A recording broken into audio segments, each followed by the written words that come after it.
बैंकों को कर्ज देने के लिए डिपॉजिट यानी जमा राशि जुटाने में भारी मुश्किलें आ रही हैं। कर्ज की मांग बढ़ने और डिपॉजिट में सुस्ती से कर्ज और डिपॉजिट की ग्रोथ में अंतर बढ़ता जा रहा है। इस वजह से बैंकिंग सिस्टम में क्रेडिट डिपॉजिट रेशो यानी CDR पिछले 2 दशक के सबसे खराब स्तर पर पहुंच गया है। इस समस्या से RBI की भी चिंताएं बढ़ गई हैं। RBI के 28 जून के आंकड़ों के अनुसार बैंक जमा में सालाना आधार पर 11.1% की वृद्धि हुई, जबकि कर्ज देने की ग्रोथ 17.4% रही। RBI गवर्नर शक्तिकांत दास ने बैंकों से कहा है कि डिपॉजिट बढ़ाने के लिए लीक से हटकर काम करें, इसके लिए नए तरीके अपनाएं।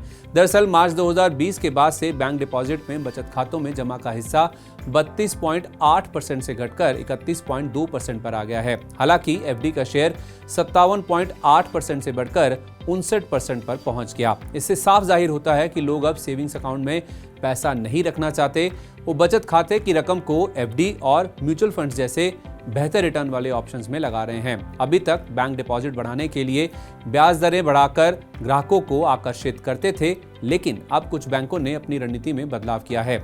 मीडिया रिपोर्ट्स के मुताबिक डिपॉजिट बढ़ाने के लिए कोटक बैंक ने अपने फ्रेंचाइजी आधार को मजबूत किया है। इनके जरिए सेविंग्स अकाउंट खोलने की प्रक्रिया आसान की गई है। विभिन्न क्षेत्रों में बंडलिंग ऑफर दिए गए हैं। HDFC बैंक ग्राहक बढ़ाने के लिए ब्रांच नेटवर्क बढ़ा रहा है। साथ ही बैंक अब बड़े टिकट साइज की डिपॉजिट के बजाय छोटी जमाओं पर फोकस कर रहा है। यस बैंक पिछले साल जनवरी से अब तक 140 नई ब्रांच खोल चुका है। बैंक की इस साल अभी 50 ब्रांच और खोलने की योजना है। RBL बैंक भी ग्राहक बढ़ाने के लिए ब्याज दरें बढ़ाने के साथ साथ कई अन्य उपायों पर काम कर रहा है। SEBI registered investment advisor Jitendra Solanki कहते हैं कि पिछले कुछ साल में इक्विटी और म्यूचुअल फंड्स ने निवेशकों को शानदार रिटर्न दिए हैं। इससे लोग अपनी जमाएं बैंकों से निकालकर स्टॉक मार्केट और म्यूचुअल फंड्स में शिफ्ट कर रहे हैं।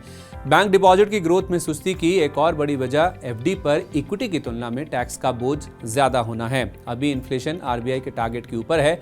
RBI की ब्याज दरों में कटौती की अभी कोई उम्मीद नहीं है। ऐसे में बैंकों को अपनी डिपॉजिट ग्रोथ बढ़ाने के लिए FD की ब्याज दरें बढ़ानी पड़ सकती हैं।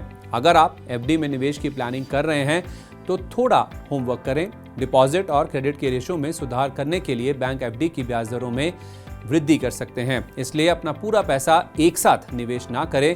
फिलहाल देश के सबसे बड़े सरकारी बैंक SBI समेत कई बैंक सेविंग्स अकाउंट पर सालाना 2.7% ब्याज दे रहे हैं, जो कि 5% की खुदरा महंगाई की तुलना में काफी कम है। इस हिसाब से सेविंग्स अकाउंट पर नेगेटिव रिटर्न मिल रहा है। ऐसे में बचत खाते में बड़ी रकम रखने में कोई समझदारी नहीं है।